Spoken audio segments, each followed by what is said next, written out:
Okay, all right, students. So we are starting with unit number 4, chapter number 5. The title of this chapter is demographic methods. Okay, Mitu and Disha, just confirm कि आप लोग ये screen अच्छे से देख पा रहे हो ताकि मैं लेक्चर की शुरुआत करूँ. Just give me thumbs up. Are you able to see this? Good. So सबसे पहले इस चैप्टर के टाइटल के ऊपर डिस्कस करते हैं, जैसे हम हर एक चैप्टर की शुरुआत में करते हैं कि डेमोग्राफिक मेथड्स है क्या और ये डेमोग्राफिक स्टडीज है क्या. इसको हम वाइटल स्टैटिस्टिक्स भी कह सकते हैं. बहुत ही इंपॉर्टेंट चैप्टर, बहुत ही मजेदार चैप्टर, बच्चों को पढ़ने में भी मजा आए ऐसा चैप्टर. अब इस चैप्टर में हम लोग क्या इंक्लूड करने वाले हैं, तो मैंने 2 लेक्चर का पूरा ब्यौरा आपके सामने रखा है. आज के यानी कि फर्स्ट लेक्चर में हम लोग शुरुआत करेंगे मीनिंग ऑफ डेमोग्राफी से. उसके बाद हम पढ़ेंगे uses of demography.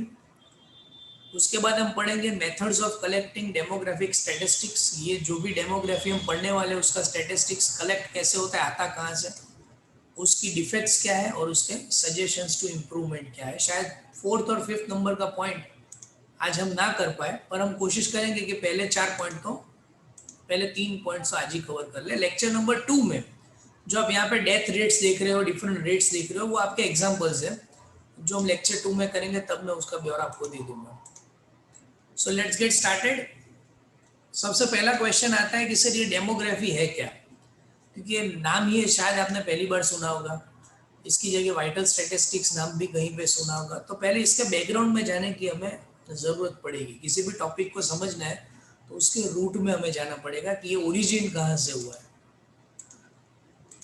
So basically this is the definition. इसको आप बुकिश डेफिनेशन भी कह सकते हो. और जब भी एग्जाम में ये क्वेश्चन आता है व्हाट इज डेमोग्राफी, तो आपका पहला सेंटेंस यही रहने वाला है. Basically it is derived from a Latin word demos. Demos का मीनिंग होता है पीपल और डेमोग्राफी का मीनिंग होता है साइंस ऑफ पॉपुलेशन. मतलब लोगों से जुड़ा हुआ विज्ञान, उसको हम डेमोग्राफी कहेंगे. રાઈટ. ગુજરાતીમાં તમે વસ્તી ગણતરી સાંભળ્યું હશે, 2021માં હમણાં આવશે. દર 10 વર્ષે આપણા દેશમાં વસ્તીની ગણતરી થાય છે. तो ये लोगों के साथ जुड़ा हुआ जो भी साइंस है, देखो जहाँ जैसे जैसे ह्यूमन पॉपुलेशन बढ़ती है वैसे बहुत सारी चीज़ें चेंज होती है. और जो लोग अपने लोगों का रिकॉर्ड अच्छे से नहीं रख पाते वो कंट्री कभी भी आगे नहीं बढ़ सकती. मैं आपको एक छोटा सा कॉलेज का एग्जांपल देता हूँ. तो आपकी कॉलेज भी है, उसमें बहुत ही सिस्टमेटिकली 2 या 3 हज़ार बच्चों का रिकॉर्ड रखा हुआ है. वो लोग कहाँ से आते हैं, उनका एड्रेस क्या है, पेरेंट्स का सेलफोन नंबर क्या है, बच्चे हैं तो उनकी डेट ऑफ बर्थ क्या है, व्हीकल लेके आते हैं तो उनका व्हीकल नंबर क्या है, रोज आपकी अटेंडेंस होती है. मतलब any time if anything bad happens we have a full record of yours. या तो कभी भी हमें आपको कांटेक्ट करना है या हमें हमारी फ्यूचर पॉलिसीज बनानी है तो कॉलेज के बाद आपका पूरा रिकॉर्ड है. ऐसे हर एक सिटी के लिए, हर एक कंट्री के लिए और पूरे वर्ल्ड के लिए ऐसा एक रिकॉर्ड रहना जरूरी है, जिसको हम डेमोग्राफी कहते हैं. I hope the definition is clear. अब उसकी थोड़ी हिस्ट्री में चले जाते हैं. ये पहले ओरिजिन कहाँ से हुआ, कहाँ से आया. So look at the first 3 points. It is as old as human society. मतलब जब से ह्यूमन रेस का ओरिजिन हुआ है या तो ह्यूमन सोसाइटी की समझ बढ़ी है, तब से ये डेमोग्राफी चलता आ रहा है. वो वहां पे तो था ही, पर हमें जस्ट उसके बारे में पता नहीं था. The credit of systematic study goes to English man John Graunt. अब ये जो जॉन ग्राउंड है उसने सबसे पहले इसका ख्याल या तो इसकी सोच दुनिया को दी, इसलिए उसको ओरिजिनेटर ऑफ डेमोग्राफिक स्टडीज कहते हैं. अब उसने क्या किया, उसने 17th सेंचुरी में, दोस्तों सोचिए 17th सेंचुरी मतलब आज से 300-400 साल पहले, 21वीं सदी चल रही है, हम 17वीं सदी की बात कर रहे हैं. He collected the information regarding population of London. He gathered figures regarding death and causes of death. London में जितने लोग मर रहे हैं और उनके मरने का कारण, इन दोनों का उसने रिकॉर्ड रखने की शुरुआत करी. अब आप सोचो कि उसने जब ये रिकॉर्ड रखने की शुरुआत करी तो रिकॉर्ड क्यों रखा होगा, उसका रेलेवेंस आज 21वीं सदी में हमें पता चल रहा है. दोस्तों ये कोरोना वायरस का जमाना है, कोविड-19 का जमाना है. मैं इसके ओरिजिन में आपको पहले ले जाता हूँ कि चाइना में जब ये वायरस पहली बार हिट किया और पहले 60 या 100 लोग जब मर गए, तो वहाँ के डॉक्टर्स ने ये रिकॉर्ड बायोस्टैटिस्टिशियंस को दिया कि आप इसको ऑब्जर्व करो. उन्होंने जैसे ऑब्जर्व किया तब पता चला कि जो पहले 100 लोग हैं उनका मरने का कारण तो एक ही है, કે ઉનકે લંગ્સ में બ્લડ ક્લોટ हो जाता है, એટલે એમના ફેફસામાં લોહી જે છે એ જામી જાય છે. और फिर बायोस्टैटिस्टिक्स ने ये चीज वापस साइंटिस्ट को दी और उन लोगों ने ढूंढ निकाला कि ब्लड क्लॉट होने का रीजन जो है वो एक वायरस है, और जिसको उन्होंने नाम दिया कोविड-19, और जिसके ऊपर से कोरोना वायरस है, कोरोना डिसीज जो है वो बाहर आया. अब ये जो कोरोना वायरस है उसके बारे में तभी हमें पता चला जब हमने ये जो कॉजेज ऑफ डेथ है उसको स्टडी किया है. मतलब लोग मर रहे थे, पर उस मरने का कारण अगर किसी ने पता नहीं किया होता तो आज भी हमें पता नहीं चलता कि दुनिया में ये वायरस, क्योंकि तो दिखता तो है नहीं. तो 17वीं सदी में उसने ये सोचा कि लोग मर रहे हैं, उसके साथ उसका कॉज ऑफ डेथ जानना भी जरूरी है. इसलिए आप याद करो कि अगर आपके घर में या अड़ोस पड़ोस में कोई ऐसी बुरी घटना घटी है जहाँ पे किसी की डेथ हुई है, और वहाँ पे अगर आप डेथ सर्टिफिकेट जब लेने जाओगे तो डेथ सर्टिफिकेट में एक डॉक्टर की साइन आती है जिसमें डॉक्टर लिखते हैं कि कॉज ऑफ डेथ क्या है. अटैक से मृत्यु हुई है, ब्लड प्रेशर से मृत्यु हुई, एक्सीडेंटल डेथ है, सुसाइड है, जो भी कुछ है वो कॉज ऑफ डेथ अंदर लिखा हुआ होता है. और अगर वो पता ना चले तो उसको पोस्टमार्टम के लिए भी भेजा जाता है. उसने इस डेटा के साथ साथ ऑक्यूपेशन, रिलीजन, इस तरीके की चीजें भी इकट्ठा करना शुरू करी, क्योंकि धीरे धीरे उसको पता चला कि मैं अगर किसी एक रीजन में जाके कुछ लोगों के डेथ और कॉज ऑफ डेथ ले रहा हूँ तो क्यों ना मैं वहां जाके उनके ऑक्यूपेशन और रिलीजन के बारे में भी पता लगाऊं. तो उसके ऊपर से मुझे सोसाइटी की बहुत सारी अलग अलग चीजें पता चलेगी. और इसके बाद उसने एक लाइफ टेबल बनाया. लाइफ टेबल के बारे में आप हायर स्टडीज में पढ़ोगे एग्जैक्टली होता क्या है. So this was the history. तो ये पहले दो टॉपिक में से क्वेश्चन किस तरीके से आएगा, आपको पूछेंगे what is demography, explain it's history. तो डेमोग्राफी की डेफिनेशन लिखनी है, और हिस्ट्री में जो मैंने शॉर्ट पॉइंट्स आपको दिखाए वो लिखिए. ये मैं क्विकली आपको इसलिए समझा रहा हूँ क्योंकि इसके बाद ये वीडियो अपलोड होते हैं, आप उसको रिविजिट भी कर सकते हो. इसके अलावा दीज आर द 4 स्टैटिस्टिशियन जिन्होंने जॉन ग्राउंड को मदद करी. इसके नाम भी आपको याद रखने, पीटर कॉक्स, विलियम पेटी, एडमंड हेली एंड फ्रैंक लॉरिमेर. इन लोगों ने भी अपने अपने कंट्रीब्यूशन देके जॉन ग्राउंड को ये लाइफ टेबल बनाने में हेल्प किया. और इसका सबसे पहला ख्याल जो है वो जॉन ग्राउंड को ही आया है, इसलिए उसी को हम ओरिजिनेटर कहते हैं, बाकी किसी को नहीं. ये सब उनको हेल्प की है, पर जो सबसे पहला ख्याल आया वो जॉन ग्राउंड को है, इसलिए ये सभी आपको सीक्वेंस में याद रखना पड़ेगा. So as I said that it is a big concept, so let us start with the detail. What are the uses of demography? Again, it's a exam point of view से भी important question है और हमारे लिए भी समझना थोड़ा जरूरी है. तो मैं इसके बैकग्राउंड से समझाने की कोशिश कर रहा हूँ. उसके 6 पॉइंट्स आपको याद रखने हैं, और 6 पॉइंट के लिए मैंने 6 सर्कल बना के रखे हैं. बारी बारी हम इसको समझते हैं. So this is point number 1. आपकी स्क्रीन पे आप देख रहे हो, शॉर्ट में मैंने लिखा है knowing trend of birth, death, marriages etcetera.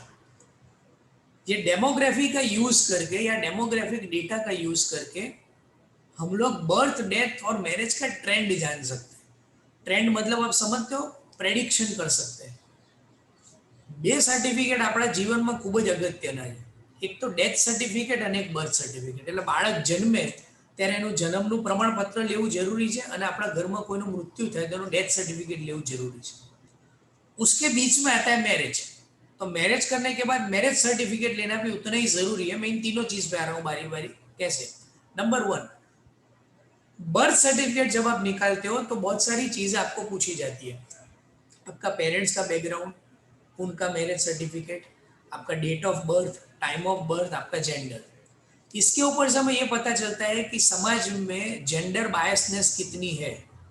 कितने लोग पहला बच्चा बॉय होने के बाद दूसरा बच्चा कंसीव करना पसंद नहीं करते हैं. कितने लोग ऐसे हैं जो पहली लड़की होने के बाद दूसरा बच्चा होना प्रिफर करते हैं. तीसरी बात, बॉय और गर्ल का चाइल्ड रेशियो कितना है? 48-52 अभी है. 48% गर्ल्स, 52% बॉयज हमारे कंट्री में. ये रेशियो कितना बढ़ रहा है, कितना कम हो रहा है? दूसरा, डेथ. डेथ रजिस्ट्रेशन कराने से क्या मालूम पड़ता है? जैसा मैंने कहा, मृत्यु क्यों हो रही है, मृत्यु किस वजह से हो रही है, कौन सी एज के लोगों की मृत्यु हो रही है. देखो, ये डेथ सर्टिफिकेट से हमें पता चला कि 65 से 80 साल के लोग जो है वो कोरोना में वल्नरेबल है, उनको सबसे ज्यादा ध्यान रखना चाहिए. वो कैसा पता चला? क्योंकि जब जिस इंसान की डेथ हुई है उसकी एज पता चलेगी तो ही हमें रिकॉर्ड मिलेगा ना. और तीसरा है मैरिज. दोस्तों मैरिज रजिस्ट्रेशन से क्या पता चलेगा? Number 1, age of husband and wife legal है या नहीं। दूसरा, इंटरकास्ट मैरिज हो रहे हैं या नहीं। तीसरा, किस किस्म के मैरिजेस लोग पसंद करते हैं। और चौथा, मैरिज करने की सही उम्र क्या है, मतलब कौन सी उम्र में लोग मैरिज करना पसंद करते हैं, ये रिकॉर्ड भी हमें मिलेगा। और अमूमन ऐसा होता है कि as the generation goes by marriage होने की उम्र कम होती है, तो उसके लिए भी रेमेडीज जो गवर्नमेंट को लेनी है वो ले सकते हैं। जैसे कि કરન્ટલી હવે એ ચર્ચા ચાલ રહી है कि આપણા દેશમાં એવું છે કે છોકરાઓએ લગ્ન કરવાની ઉંમર 21 વર્ષની છે અને છોકરીઓએ લગ્ન કરવાની ઉંમર 18 વર્ષની છે। તો અત્યારે આ સ્ટેટિસ્ટિકલ ડેટા ઉપર પણ સંસદમાં ચર્ચા ચાલે છે કે કેમ નહીં છોકરાને છોકરીની ઉંમર સરખી કરવી જોઈએ, કેમ છોકરીને 18 વર્ષની ઉંમરે પરણાવી દેવાની, છોકરા 21 વર્ષ સુધી રાહ જોવાની, છોકરાને છોકરી બંનેની ઉંમર કેમ સમાન ન હોવી જોઈએ, કાંઈ 21 વર્ષ કાં 18 વર્ષ। એટલે આ બધી રેમેડીઝ પણ સરકાર લઈ શકે જો એમની પાસે આ રેકોર્ડ હોય तो ये पहला यूज। दूसरा use, planning of socio economic development. जो मैंने अभी आपको बताया, सोशियो डेवलपमेंट मतलब सोशल डेवलपमेंट, समाज में अव्यवस्था है कि नहीं, बॉय और गर्ल वच्चे असमानता है कि नहीं, अगर है तो लोग कैंपेन शुरू कर दे, बेटी बचाओ बेटी पढ़ाओ वगैरह वगैरह। इकोनॉमिक डेवलपमेंट, इकोनॉमिक डेवलपमेंट मतलब क्या समाज में लोग स्टारवेशन मतलब खाना न मिलने की वजह से मर रहे हैं, क्या समाज में लोग गरीबी होने की वजह से मर रहे हैं, क्या जो बच्चे जन्म लेते हैं वो कुपोषित है, ये सब चीजें पता लगने के बाद हम उसके लिए, अभी देखो धीरे धीरे ऐसे स्कूल चालू हो रहे हैं जहाँ पे लोगों को खाना दिया जाता है। धीरे धीरे लोग आगे आ रहे हैं कि मैरिज में बचा हुआ खाना है वो गरीबों में बांटा जाता है। क्यों? क्योंकि as far as starvation is concern हम दुनिया के टॉप 5 कंट्रीज में, દુનિયાના પહેલા 5 દેશો કે જ્યાં લોકો જમવાનું ન મળવાથી મરી જાય છે એમાં આપણે આવીએ છીએ। तो लोग अलग अलग तरह के कैंपेन शुरू करते हैं और ये सब कब लोगों को पता चलेगा? जब ये डेटा सामने आएगा तब। तो उसका तीसरा यूज है, it supplies information to medical and pharma research. Simple है ये, तो अभी की सिचुएशन में समझना बहुत इजी है कि आज हमें पता चला, आज दुनिया में किसी ना किसी ने तो रिकॉर्ड रखा होगा ना, आज घर पे मितवा या ध्रुमिका अगर बीमार होते हैं तो अहमदाबाद में पता चलता है कि आज कोरोना वायरस से टोटल 150 लोग संक्रमित हुए, उन 150 में एक ध्रुमिका और मितवा थी। तो हमारे घर पे हम बीमार हुए, ऐसा गवर्नमेंट को कैसे पता चल गया? हमारे घर पे हम बीमार हुए ऐसा स्टेटिस्टिशियन को कैसे पता चल गया? तो इसके लिए अलग अलग तरीके का रजिस्ट्रेशन मेथड्स है, और ये मेथड जब हम फार्मास्यूटिकल और मेडिकल रिसर्च कंपनीज को देंगे तो वो क्या करेंगे? वो इसके लिए वैक्सीन बनाएंगे, वो इसके लिए दवाई बनाएंगे। जिस दवाई की डिमांड ज़्यादा है उसका सप्लाई भी ज़्यादा करना पड़ेगा, उसका प्रोडक्शन भी ज़्यादा करना पड़ेगा। देखो आज से 1 महीने पहले, ये Kajal, I am coming back to you, आज से 1 महीने पहले ये ग्लव्स कोई नहीं पहनता था। आज मैं दिन के 3 पेयर ग्लव्स पहन के कचरे में डाल देता हूँ, मतलब मुझे 1 महीने के 100 पेयर्स ऑफ ग्लव्स चाहिए। मतलब मेरे जैसे कितने लोग होंगे जो दिन में ये ग्लव्स का यूज करते होंगे, विच मीन्स कि उन लोगों को इतने भारी मात्रा में ग्लव्स चाहिए, तो उतने ग्लव्स बनाने भी पड़ेंगे। इतने मास्क N95 आज से 8 महीने पहले पता था किसी को? नहीं। तो उतने मास्क बनाने भी पड़ेंगे, उतने सैनिटाइजर बनाने भी पड़ेंगे। देखो वैक्सीन की बात हो रही है, આપણા દેશમાં 135 કરોડ લોકો રહે છે, વેક્સિન બની જશે તો પણ આવતા કેટલો ટાઈમ લાગશે? તો આ બધા આંકડા જો આપણે આ લોકોને આપીશું મેડિકલ ને ફાર્મા રિસર્ચ માટે, તો એ લોકો આમાં રિસર્ચ કરશે અને તો આપણને લાઈફમાં તમે જો this is because of research कि आज जब कोई बच्चा बर्थ लेता है तो उसको 10 साल तक अलग अलग वैक्सीन दी जाती है, आपको पता हो तो उसकी एक पूरी फाइल बनती है। એમાં એના કમળાની, hepatitis A, hepatitis B, flu, polio, jaundice, इस तरीके के अलग अलग कितनी सारी वैक्सीन मिलती है। वो एक कोरोना की वैक्सीन भी ऐड हो जाएगी। ये कैसे पता चला? रिसर्च की वजह से। Remedial measures for the age group, जैसे मैंने कहा कि कोरोना में 65 से 80 साल के लोग ज्यादा मर रहे हैं, तो उनके लिए रेमेडीज क्या है? जब वैक्सीन आएगी तो इन लोगों को पहले देना पड़ेगा, डॉक्टर्स को पहले देना पड़ेगा। ये सब रिसर्च हमें डेमोग्राफिक मेथड से पता चलता है। अब ये जो लास्ट के 2 पॉइंट्स है वो बहुत ही इंपॉर्टेंट है और बहुत ही रेलेवेंट है, ध्यान से सुनना। हर्ष आप लोग देख पा रहे हो ना इसको स्क्रीन पे? ओके। 5th पॉइंट मैंने लिखा है डिटरमाइनिंग एज ऑफ रिटायरमेंट, और 6th पॉइंट लिखा है प्रीमियम रेट्स ऑफ इंश्योरेंस। देखो अपने कंट्री में एज ऑफ रिटायरमेंट डिसाइडेड है, गवर्नमेंट में एज ऑफ रिटायरमेंट 60, 62, 65 ये डिसाइडेड है। तो આપણને પ્રશ્ન થવો જોઈએ કે સર આ 60, 62, 65 આ એજ ઓફ રિટાયરમેન્ટ કેવી રીતે નક્કી થાય? તો આ એજ ઓફ રિટાયરમેન્ટ નક્કી કરવા માટે ઘણા બધા સ્ટેટિસ્ટિકલ डेटा कलेक्ट કરવામાં આવે और ये डेटा किस तरह से कलेक्ट किया जाता है नंबर 1 पहले एक वीआरएस आता था अभी भी जो सिस्टम में इंक्लूडेड है वीआरएस मतलब वॉलंटरी रिटायरमेंट स्कीम मतलब इंसान जब थक जाए तो खुद से रिटायर हो जाए अब ये रिटायरमेंट इसलिए जरूरी है क्योंकि मुझे अगर गवर्नमेंट जॉब मिल गई मैं 80 साल तक वो जॉब छोड़ूंगा ही नहीं तो नए लोगों को वो कुर्सी पे काम करने का मौका कैसे मिलेगा आप समझो कि आज 1 लाख लोगों को गवर्नमेंट जॉब मिल गई अब वो 1 लाख लोग जब तक 80 साल के नहीं हो जाते या मर नहीं जाते तब तक वो जॉब छोड़ेंगे ही नहीं तो नए लोग वो जॉब कैसे करेंगे तो लोगों का रिटायर होना भी जरूरी है तो एज ऑफ रिटायरमेंट दो चीज के ऊपर डिपेंडेंट करती है एक आपका बर्थ रेशियो कितना है मतलब कितने लोग जल्दी से बर्थ ले रहे हैं तो उतने लोग जब तक 18 साल 19 साल 21 साल के हो जाएंगे तब तक जॉब क्रिएशन करना पड़ेगा और दूसरा कि कौन सी एज के बाद लोगों का फ्रूटफुल काम करने का तरीका बदल जाता है लोग थक जाते हैं लोगों का उत्साह कम हो जाता है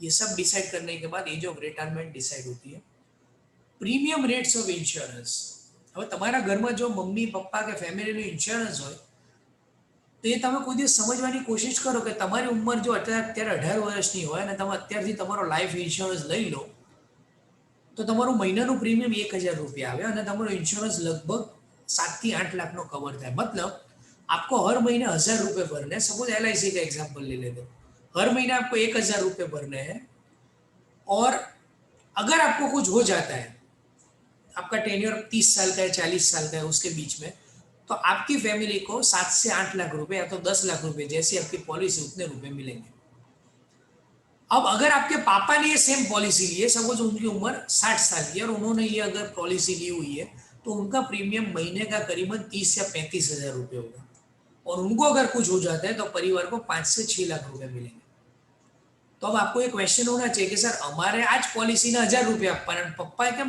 40,000 रुपये આપવાના और इसीलिए लोग कहते हैं कि इंश्योरेंस आपको छोटी उम्र में ले लेना चाहिए तो इन्होंने एक स्टैटिस्टिकल स्टडी किया हुआ है क्या स्टडी किया हुआ है कि दुनिया में जितने लोग या तो हमारी कंट्री में जितने लोग नेचुरल डेथ से मर रहे हैं मतलब हार्ट अटैक आने की वजह से या कोई किसी बीमारी की वजह से या कोई ऑर्गन फेलियर की वजह से उनकी उम्र 65 से 80 साल के बीच में 18 से 65 साल की उम्र में किसी को नेचुरल डेथ ज्यादातर अमूमन नहीं होती है और अगर होती भी है तो उसका परसेंटेज बहुत ही कम है समझो कि एज लो एज 10% એટલે 18 થી 65 વર્ષની ઉંમરના 10% લોકો જે છે ને નેચરલ ડેથથી કદાચ મૃત્યુ પામે છે હવે કંપની નુકસાન કરવા માટે તો છે નહીં તો એ શું વિચારશે કે આવા લોકો 1000 રૂપિયા પ્રીમિયમ ભરે છે અને એમને કંઈ થઈ જાય છે ને એમના પરિવારને આપણે 8 લાખ રૂપિયા આપવાના આવે જેવા કેટલા લોકો રહેશે સમાજમાં માત્ર 10% લોકો બીજા 90% લોકોનું પ્રીમિયમ આપણે નફામાં કમાવાનું છે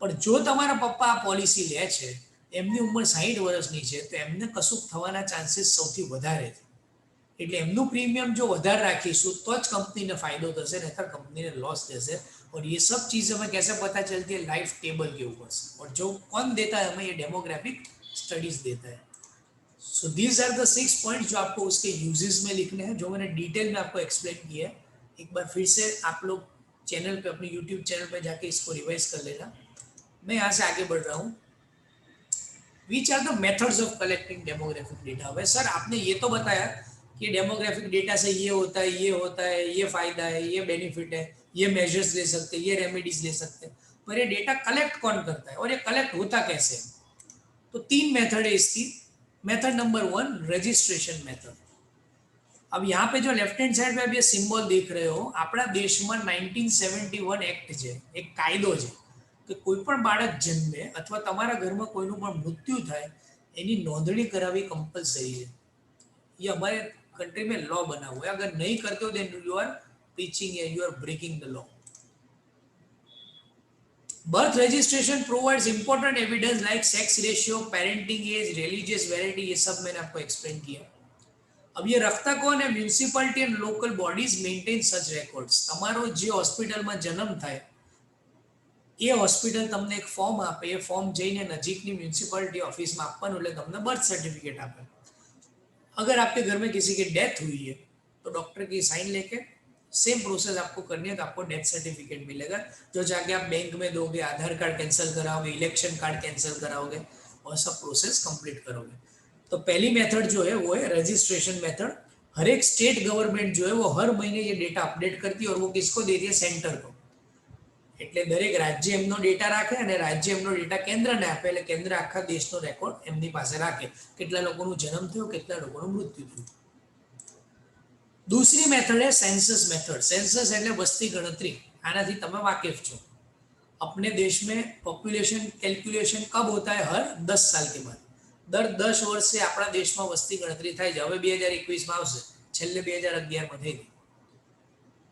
अब उसमें क्या करते हैं लोग? आपके घर पे आते हैं, घर पे आके उनके पास एक बड़ा सा फॉर्म होता है, आपको पूछते हैं भाई आपके घर में कितने लोग हैं, कितने मेल कितने फीमेल, कौन सा स्कूटर यूज करते हो, कौन सा 2 व्हीलर है 4 व्हीलर है, एसी कितने हैं, टीवी कितने हैं, गवर्नमेंट जॉब कितने करते हैं, पढ़ाई कहाँ कहाँ तक की हो, ये सब चीज़ें वो लोग कवर करके जाते हैं और उसके बाद उसका एनालिसिस करते हैं कि 4 व्हीलर परचेस करने वाले लोग कितने बड़े, गवर्नमेंट जॉब लेने वाले लोग कितने बड़े, लिविंग स्टैंडर्ड लोगों का कितना बढ़ा. आज से 10 साल पहले 70% लोगों के घर एसी था, आज 98% लोगों के घर पे एसी है. मतलब लोगों का लिविंग स्टैंडर्ड बढ़ रहा है, लिटरेसी रेट बढ़ रहा है. ये सब चीजें आपको सेंसस मेथड के ऊपर से पता चलेगी. એટલે પહેલી મેથડ આપણે ભણ્યા રજિસ્ટ્રેશન મેથડ, બીજી ભણ્યા census method. Method number 3 and last method analytical method. Analytical method એટલે प्रेडिक्शन करवाना. मतलब 10 साल में सेंसस होता है पर वो 10 साल के बीच में क्या करना है, वो उसमें तो कुछ रिकॉर्ड चाहिए ना, तो उसमें थोड़ा मैथमेटिकल फॉर्मूला यूज करके स्टैटिस्टिकल मेथड्स अप्लाई करके हम लोग प्रेडिक्शंस करते हैं. और हर साल सेंसस करना पॉसिबल नहीं है क्योंकि सेंसस बहुत ही टायर्ड सम प्रोसेस है. ज़्यादातर ह्यूमन पावर का यूज होता है, बहुत सारे पैसे खर्च होते हैं. लगभग दरेक स्कूलના ટીચર્સ, દરેક કોલેજના પ્રોફેસર્સ, દરેક सरकारी कर्मचारियों जब भी ये प्रोसेस होगी तब उसमें जुड़ जाएंगे. इसलिए हर साल करना वो जरूरी नहीं है, हर 10 साल में होता है. पर उसके बीच का जो टाइम मिलता है उस टाइम पे इंटर सेंसस वो लोग अप्लाई करते हैं.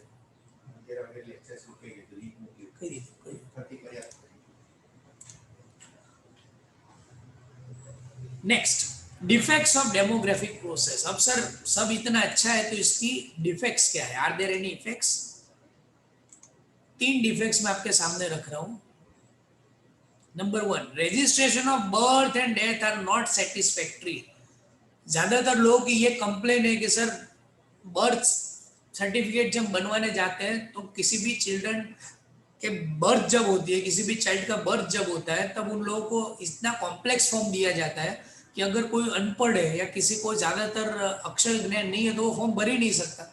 એટલે પહેલી ડિફેક્ટ એ છે કે આ ફોર્મ બહુ લાંબા લાંબા ભરવાના આવે છે. જો એ ઈઝી થઈ જાય તો વધારેમાં વધારે લોકો એને ભરે ને આ પ્રોસેસ થોડી ઈઝી થઈ જાય એટલે ઓનલાઈન ભરવાનું હોય, બહુ ધક્કા ના ખાવા પડે, લાઈનમાં ના ઉભા રહેવું પડે તો લોકો વધારે ને વધારે રજીસ્ટ્રેશન કરે.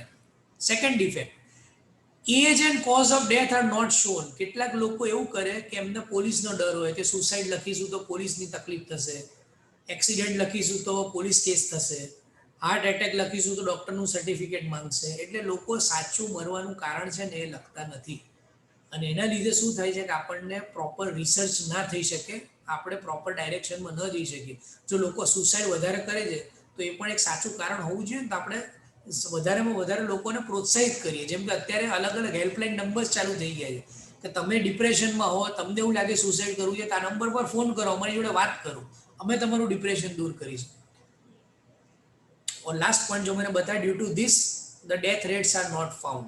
तो ये 3 डिफेक्ट्स है जो आपको याद रखनी है. Last point of today, can we give some suggestions? जो अपना सजेशंस मांगवामा आवे तो આપણે શું સજેશન આપી શકીએ? मेरे पास 6 सजेशन है जो मैं जल्दी से आपके सामने रख रहा हूँ. Number 1, registration of birth and death should be made compulsory. जितने लोग जन्म लेते हैं और जितने लोग मृत्यु होते हैं उनका रिकॉर्ड कंपलसरी. हमारे यहाँ कायदा है, लॉ है, पर फिर भी लोग लॉ को फॉलो नहीं करते. रॉन्ग साइड में न जवानो पर लॉ है पर કેટલા લોકો ફોલો કરે છે આપણને ખબર છે. હેલ્મેટ પહેરવાનો પણ કાયદો છે, કેટલા લોકો પહેરે છે આપણને ખબર છે. Number 2, a central organization should be formed for collection of reliable information in all states. કદાચ ગુજરાત સારી રીતે ડેટા રાખે છે અને રાજસ્થાન નથી રાખતું તો પણ લોસ આપણો જ છે. કદાચ ગુજરાત, રાજસ્થાન, ઉત્તર પ્રદેશ રાખે છે પણ બિહાર નથી રાખતું તો પણ લોસ આપણો જ છે. એટલે એક સેન્ટ્રલ પ્રોસેસ એવી હોય જે આખા દેશના લોકોનો રેકોર્ડ રાખે તો પણ એ સાચો રેકોર્ડ આપણને મળી શકે. Point number 3, one proper registration should be maintained in each town. દરેક સોસાયટીમાં, દરેક મોહલ્લામાં, દરેક જિલ્લામાં, દરેક સિટીમાં અને દરેક સ્ટેટમાં પોતપોતાનું એક રજિસ્ટર હોવું જોઈએ. એ અત્યારે નથી. Number 4, all citizens, including young people in the house, should be understood the importance of these records. તમને હું આનું મહત્વ નહીં સમજાવું તો તમને ક્યારેય નહીં સમજાય. બાળકનો જન્મ થતાં જ પહેલું એની નોંધણી કરવી પડે. આપણે ત્યાં કેવા સિલી રીઝન્સ લોકો આપતા હોય છે कि हम लोगों ने बर्थ सर्टिफिकेट इसलिए नहीं लिया क्योंकि अभी बच्चे का नाम डिसाइड नहीं हुआ, वो 21 दिन बाद उसकी फिया जो है ना वो रखेगी, तो उसके बाद उसकी बुआ जब रखेगी तब हम डिसाइड करेंगे और तब फॉर्म भरेंगे. अब આપણે ત્યાં એક લૂપ હોલ છે કે બાળક જન્મતા 2 દિવસમાં તમને હોસ્પિટલ ફોર્મ આપે, તમે ન ભરો તો પછી તમારે જાતે જઈને ફોર્મ ભરવું પડે. હવે 2 દિવસમાં જો તમે નામ નક્કી ન કર્યું હોય તો બર્થ સર્ટિફિકેટમાં એનું નામ ના આવે, અને બર્થ સર્ટિફિકેટમાં નામ ના આવે તો બર્થ સર્ટિફિકેટ કોઈ કામનું નહીં. એટલે આ બધી જો લૂપ હોલ્સ છે ક્લિયર થાય તો લોકોને થોડી સરળતા રહે. Number 5, for maintaining birth and death record simple form should be made with primary and relevant information. જે મેં ઉપર કીધું એમ સાદું ફોર્મ, થોડી માહિતી, પૂરતી માહિતી જો હોય તો લોકો સારી રીતે એને ભરે અને થોડી રેલેવન્ટ ઇન્ફોર્મેશન પણ મળે. અને last point, birth, place, date, sex, religion, the names of parent, cause of death, occupation, marital status, etc. should be maintained. આ બધો રેકોર્ડ જો આપણે રાખીશું તો આપણને ખબર પડશે કે આ સમાજમાં કયા ધર્મના લોકો વધારે રહે છે, લોકોનું મૃત્યુ થવાનું કારણ શું છે, લોકોના જન્મવાનો રેશિયો કેટલો છે, છોકરા અને છોકરીનું પ્રમાણ કેટલું છે, અને પેરેન્ટ્સનું ઓક્યુપેશન કેવું છે. देखो ये समझना भी जरूरी है कि पढ़े लिखे लोग कितने चाइल्ड कंसीव करते हैं, अनपढ़ लोग कितने चाइल्ड कंसीव करते हैं, कौन सी उम्र में लोग पेरेंट बनना ज़्यादा पसंद करते हैं, कौन सी उम्र में लोग शादी करना ज़्यादा पसंद करते हैं.